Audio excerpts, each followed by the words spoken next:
Welcome to Season 2 of News Take. I'm Rebecca Frank, Vice President of Research and Insights at the News Media Alliance.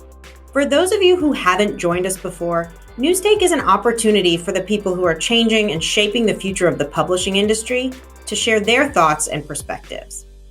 As we move into 2023, it's clear that the pace of change in the ever-evolving landscape of news and information isn't slowing down at all, and the need for trusted publishers to cut through the clamor and help people live informed and healthy lives is greater than ever, which is where I hope today's guest can really provide some insight and food for thought. Gordon Crovitz is co-founder and co-CEO of NewsGuard, which counters misinformation online through what they call their nutrition labels for news and information websites. Gordon was previously publisher of the Wall Street Journal, where he was also the rule of law and information age columnist. He spent nearly 30 years at Dow Jones and the Journal. Prior to that, he was CEO of learning company Houghton Mifflin Harcourt and was co-founder of a subscription revenue tech company, Press Plus. Gordon, thank you so much for joining us today. Rebecca, it's a pleasure. Thanks for having me. So first, I want to ask you about your path to this point in your career. Obviously, you've had an incredible run as a journalist. What made you shift gears to help start NewsGuard? The problem that my co-founder, Steve Brill, who also is a journalist, founded American Lawyer and Court TV, the problem that we observed back in 2018 when we started the company was that the internet had the great characteristic of allowing everybody to be a publisher. Mm-hmm. But that was also the worst thing about it. Everybody could become a publisher. And from the point of view of news consumer, that meant it had become virtually impossible for people to tell the difference between a generally reliable source in their Facebook feed or in a search result and a generally trustworthy site versus an untrustworthy site. And so that was our original observation. Wouldn't it be great if we could help news consumers differentiate this constant stream of news and information that we're getting increasingly through social media platforms and otherwise indirectly? For some members of your audience, they may remember the pre-internet era. Somebody might go to a newsstand and say, I'd like a copy of the Philadelphia Inquirer. I'm not interested in National Enquirer. And people would know the difference. And that's really not true anymore. It's very difficult for regular news consumers to tell the difference. So that was our original idea, that the best way to counter misinformation, false narratives, is to empower consumers with the tools they need to understand which brands are trustworthy and which are not. Do you think that insight, the need and the desire and the way that NewsGuard could add value, do you think it required a journalist's perspective to bring that to bear? We like to say that it may be a technology problem, but it has a journalistic solution. I think looking at it from the point of view of users, which is how journalists, go through life, we're looking for viewers or readers or subscribers. The world really did change with the internet, and particularly with social media, where people were not going to the homepage of even the Wall Street Journal, I regret to say. They were getting their news indirectly, say through a Facebook feed, and now increasingly through so many other social media outlets. It's also impossible for a machine, for artificial intelligence, to differentiate a trustworthy site from an untrustworthy site. The website for the American Cancer Society, for example, highly trustworthy, looks exactly like lookalike websites pretending to be reliable sources of news that will sell people a subscription to peach pits to cure cancer. The incentive for malign actors on the internet is tremendous. One of the things that we learn to our surprise is the extraordinarily high percentage of popular news sources that are untrustworthy. Yeah. So our system is we identified 9 basic criteria of journalistic practice. apolitical criteria like, is there a corrections policy? Can you tell who owns the site? Does it separate news and opinion? Those sorts of criteria. And we've applied those to all the news and information sources that account for 95% of engagement online. And we serve audiences in the US, Canada, UK, Germany, France, Italy, Austria, and we just launched in Australia and New Zealand. And that's, a large number of news and information sources. Of all the sources that we've rated, 40% of them are rated as untrustworthy. So the biggest category is healthcare hoax sites. Mm-hmm. Tremendous number of them before COVID, and then especially during COVID. Yeah. But also, many disinformation sites from hostile foreign governments, Russia, China, Iran, and other bad actors focused on politics and other topics. So the extraordinarily high percentage of untrustworthy sources was a big surprise. Yeah. And we do think that it takes journalists to solve this problem in the sense that to give consumers information that they trust about the sources of news they see, they need to trust the raters. So we operate with radical transparency about the criteria. We always call for comment. Mm-hmm. For any website that looks like it's going to fail any of our criteria. Algorithms, of course, don't call for comment. Not usually, no. No, even with ChatGPT, we don't think it's going to change things in this regard. Yeah. So it takes humans, and there's a lot of research from independent parties, including academics, that when they see our ratings, which are from a diverse set of journalists using apolitical criteria, they appreciate having the context about the nature of news publishers. They don't trust technology companies to do that. They don't trust machines to do it.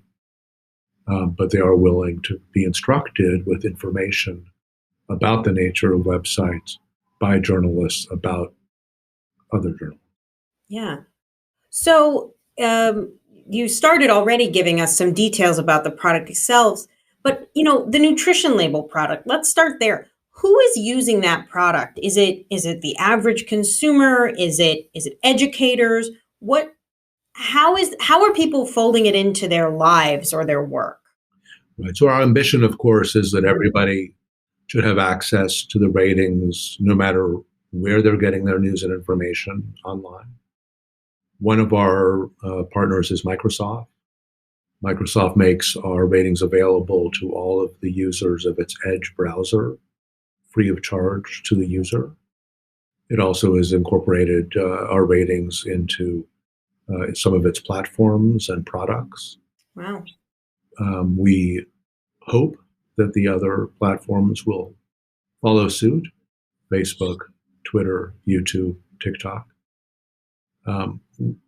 Our ratings are available to about 20 million public school students. Wow. Through a relationship we have with the American Federation of Teachers, and then other programs directly with schools and universities and other intermediaries. We have what we call a B2B2C strategy. Okay. We license our data, for example, to Microsoft, and Microsoft then makes it available to its users. And that data includes, if an average consumer is going about the web and they find a source and there's some sort of interaction, something that happens, they're introduced to the nutrition label, and it describes, as you mentioned, the transparency, how it works, what it is, why it's being rated that way. Exactly. So for your listeners and viewers, if they are using the Edge browser, they can go to the browser extension store, download NewsGuard, and at that point, they'll see ratings alongside news and information sources, whether it's in a search result or in their social media feed. Pretty much wherever they're seeing news and information, they'll see a point score. And if they hover over that, they'll get our top line assessment of the site. And then if they want the full nutrition label, as we call our full rating, then that is available. And that includes a detailed explanation of how the site did based on the 9 criteria, includes citations, includes comments from the publisher. Some of those are thousands of words long. Some of them are shorter, depending on the complexity of the website, and those are all updated throughout the year.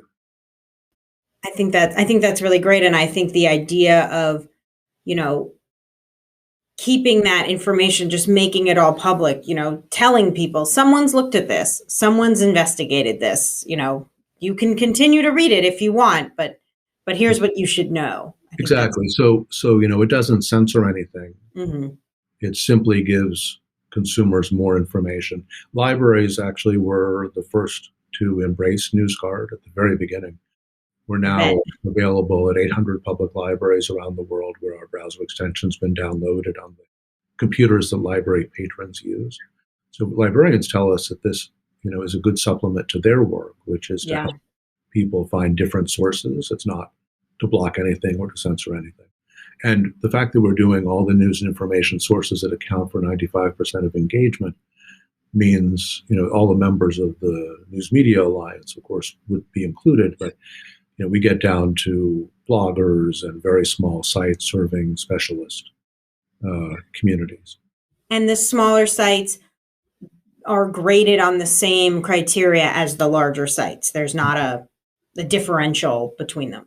Exactly. And just, for a new digital startup run by, experienced journalists, that can have the same rating as the New York Times or the Wall Street Journal.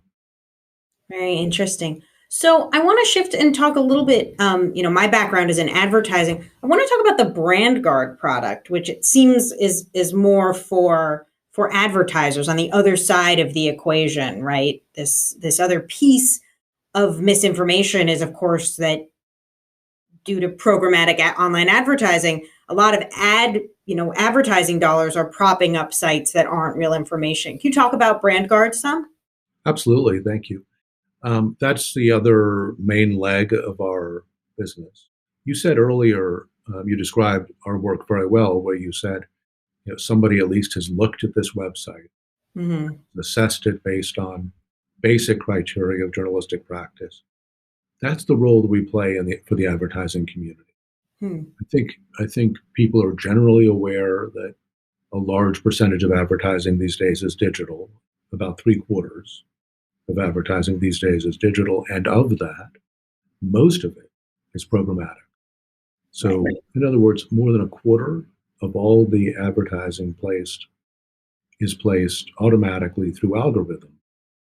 And those algorithms will place ads on whatever website the algorithm determines is the optimal one, regardless of the quality of that website. That's been the nature of programmatic advertising really from the beginning. It's now a quite significant issue because such a high percentage of advertising is programmatic. And there are two problems. One is that working with ComScore, we estimated that there's $2.6 billion a year going to misinformation websites unintentionally. That's billion with a B. That's billion with a B, 2.6 billion. And we have found more than 1,000 blue chip brands, name the brand, with ads on Russian disinformation sites, healthcare hoax sites, Stop the Steal sites, COVID denying sites, crazy sites. Many of them, their only source of revenue is programmatic advertising unintentionally placed on their websites. So I'll give you an example. Not too long ago, you may recall there was a personal attack on Paul Pelosi, the husband of Nancy Pelosi. And a website called the Santa Monica Observer published a story claiming that Paul Pelosi was attacked by a gay prostitute. Completely false story. That story was then retweeted and shared and got a tremendous amount of traffic. And to this day, months later, it carries advertising from every name brand that you can think of. And so you have a situation where Hertz and Avis and United, name a brand, will see their ads on that website because it's being placed there programmatically, even though the story is completely untrue and it's not the kind of website that any corporate executive wants to be associated with. Right. The challenge is, and you may ask, well, why hasn't that stopped? Mm-hmm. Very logical question. One answer, of course, is that until relatively recently, there wasn't a source for advertisers or brands or ad agencies to use. There are brand safety companies with names like Double Verify and IAS, Mm-hmm. very good at keeping ads off of pornography sites, for example. But they do that with artificial intelligence, with machines, and a machine can't tell the difference between the Santa Monica Observer and Right. the San Francisco Chronicle. So we now license the same ratings that we make available to news consumers are now being used by advertisers, ad agencies, ad tech companies to separate out, is this the sort of website where we'd like our ads to appear, or is it not? And if not, our exclusion list Mm-hmm. is activated at different points in the somewhat complicated programmatic advertising ecosystem. Right. That was going to be my next question, right? You've built a useful tool, but you're you're fighting a system that is very opaque at best, right? It's opaque at best, and when we tell company CEOs and CMOs that their ads are supporting terrible websites, almost always the first reaction of the CEO is that can't be true. Hmm. And the CEO will then look to the CMO and say, is that true? And the CMO will then say, well, we don't really know. And then we've seen time and again the CEO literally say, don't you look at all the websites where our ads are running? And of course, the CMO is thinking to himself or herself, are you kidding? We're on thousands of websites. I have no idea where we run. I have no idea. How would I know? And that's the problem. So the CMO has to say to the CEO, that is not where we want our ads to run. There are solutions in the market that we can use. NewsGuard has relationships now with several of the big ad agency holding companies, IPG, Publicis, among them. And we're Sure. working with quite a number of the supply side platforms, which help sort of curate where ads will appear. But I would say we're protecting a tiny percentage of the programmatic advertising, which is why there's $2.6 billion going to these terrible websites. And again, it's unintentional. I want to go from there a little bit to a slightly different question. We're hearing as now, to put a timestamp at the start of 2023, a lot of concerns that advertisers will be cutting their budgets with, economic conditions predicted to not look so good in the mid to, short to mid term. How do you think that these products, the NewsGuard products, could help publishers weather an economic downturn? Yeah. Well, there are two things. One is we encourage highly rated publishers to promote their high ratings Mm-hmm. to advertisers and to remind advertisers that they have a choice. Will they support high quality journalism or will they subsidize misinformation? Right. Part of that argument should be an economic one, which Mm-hmm. is we now have case studies that make clear that advertising on high quality news sites is much more cost effective for advertisers than advertising on crazy misinformation sites. So we've got case studies that show that the average CPM is actually less on a high quality site and engagement is much higher.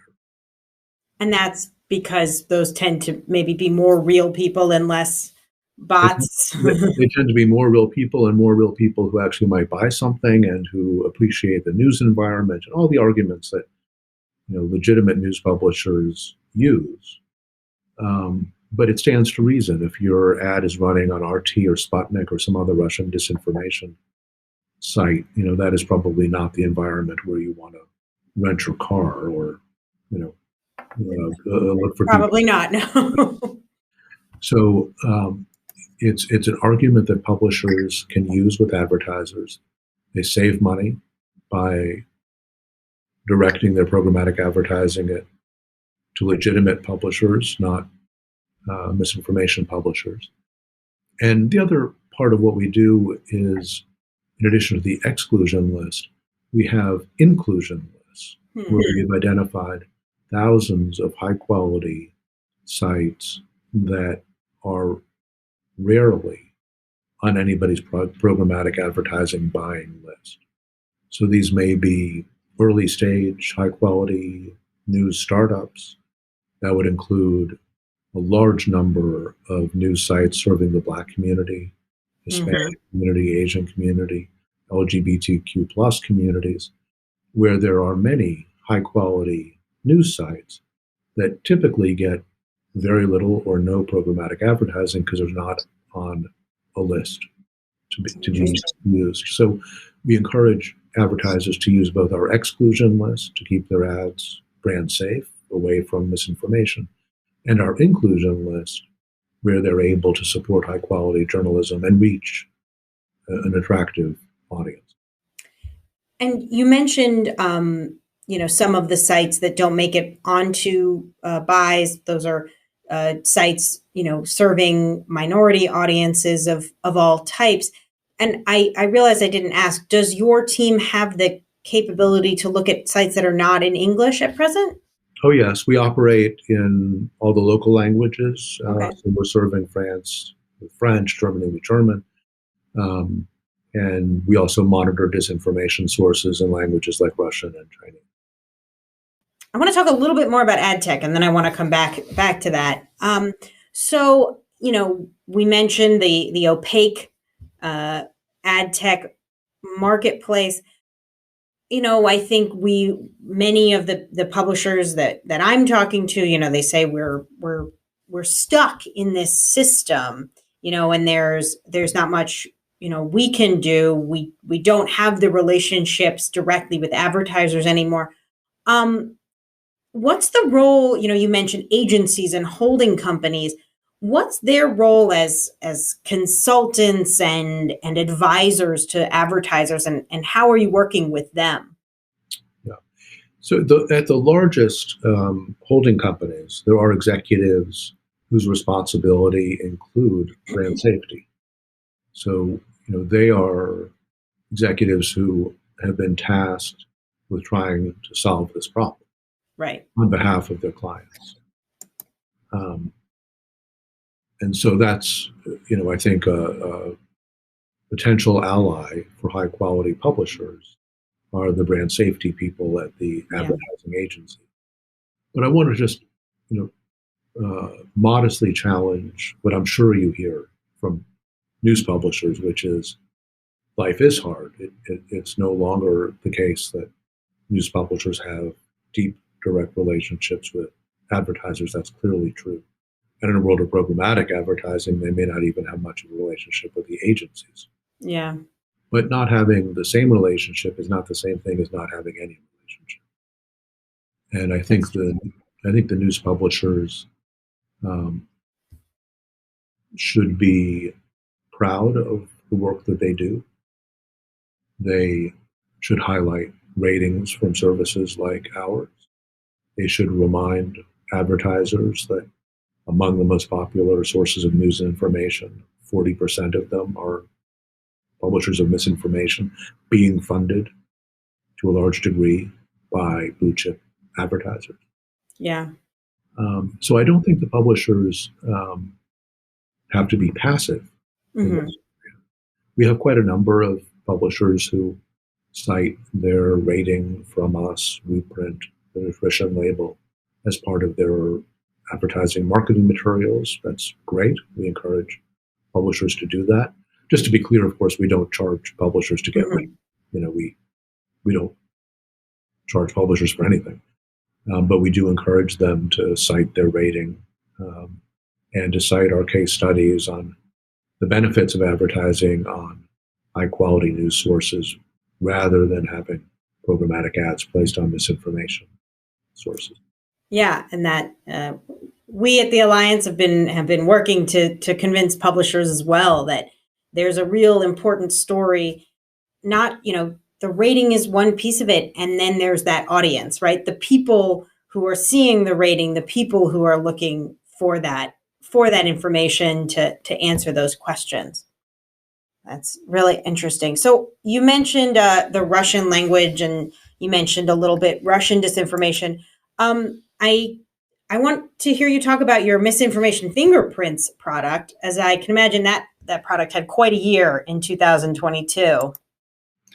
Right. So we've talked about the ratings side of our business, so ratings for news publishers, how it's used by consumers and by advertisers for brand safety. We have another business that chiefly serves the defense and intelligence communities, which we call our Misinformation fingerprints. That's a catalog of all of the top current hoaxes and misinformation spreading on all of the platforms. It includes a narrative, an explanation of the false claim, a debunking of the false claim, multiple examples of it, hashtags, Boolean search terms, to enable our licensees to take a false narrative and, using their own machine learning tools, find the provenance, find all examples that concern them. We also work with some social media companies that are looking for false narratives that may be on their platforms in order to mitigate them. One use case that we hope to see actually is with the new ChatGPT and similar services, whereas the machines are trained essentially on the open internet. And that means, yikes is the right word. And then what that means is if you ask the ChatGPT now to replicate a false narrative in the news, it will do that in almost every case. We've tried it, and in about 80% of the cases, it's happy to repeat the false claim. So, we hope that services like that will use tools like our fingerprints to identify the false narratives, train the machines on what's false and what's not false, and try to limit the spread of false narratives by the machine. I think otherwise it's going to be a case of misinformation in, misinformation out. Right. And it'll make a crisis on the internet even more grave by having machines spreading misinformation at even greater scale and even more eloquently than many of the misinformation websites that we have rated. Yeah, that's I hadn't quite considered the impact of an army of robots reading fake news, misinformation, and turning around and making more of it. That's bleak. So any other thoughts about where things are going? We'll start with other potentially scary things, and then we can move on to some optimism, perhaps. Sure. I think so long as there is so much money in misinformation through programmatic advertising, that we're going to continue to see the growth in misinformation. Right. And it's across so many different topic domains. Healthcare being, again, the largest category. Even before COVID, there were websites, that claimed that 5G caused cancer.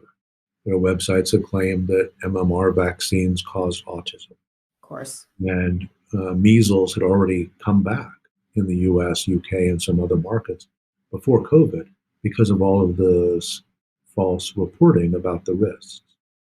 So that problem remains as serious as it's been. It grows more serious as there's more and more money to be made in spreading the misinformation. Bad foreign actors, Russian disinformation, Chinese disinformation, for example. I think it's highly likely that they will be among the most adept users of services like ChatGPT. They can crank out a larger volume of somewhat different false narratives Yeah. as part of what they view as their information operations. It's really efforts to affect public opinion in the democracies in a divisive and unhelpful way for democracies. So Right. I think those are reasons to be somewhere between concerned and alarmed. Okay. Um, but I think there is some light at the end of the tunnel. I think it's only recently that the advertising community, for example, has realized just how much money is going to misinformation sites through programmatic advertising, that $2.6 billion amount Yeah.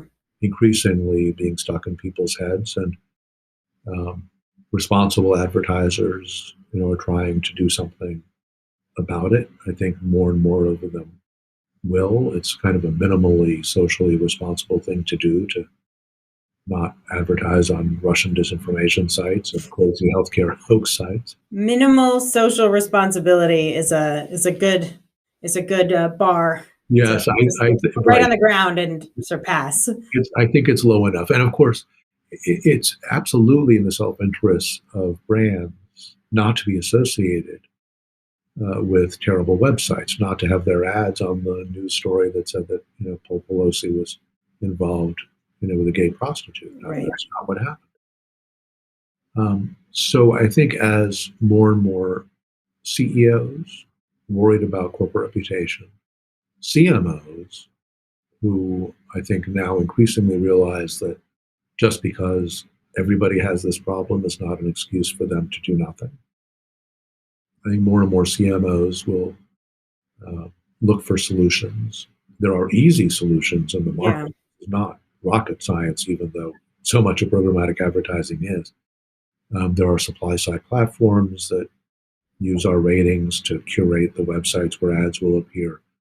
There are demand side platforms that similarly use our ratings. Not yet Google or the Trade Desk, which are the two biggest. That would make a Correct. tremendous difference, as would Facebook being more responsible in terms of where its advertising Yeah. is.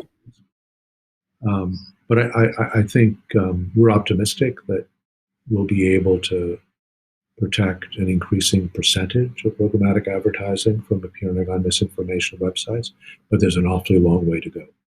It's interesting. I started my career in marketing in the first wave of the Great Recession, and at that point, what that downturn did was it moved advertisers into thinking about digital advertising, online advertising, because budgets were tight, because there was this idea you had a different kind of channel where you could be more efficient and you could only put your ad in front of people who were going to respond.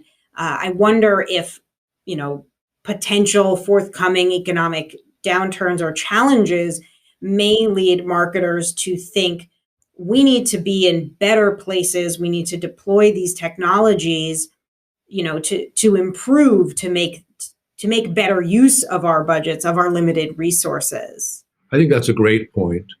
And the data on programmatic advertising being so much more cost effective, Right. both in terms of CPM and in terms of engagement, on high quality sites versus misinformation sites. As advertisers and ad agencies look to wring out more efficiency from the spend, which is what likely will happen, as happened in earlier downturns, I hope they'll ask the question, can we spend less money and have a bigger bang for our buck by advertising on high quality sites and keeping our ads off of these terrible websites where they're really just wasted, not just wasted, but actually diminish the brand. So Yeah.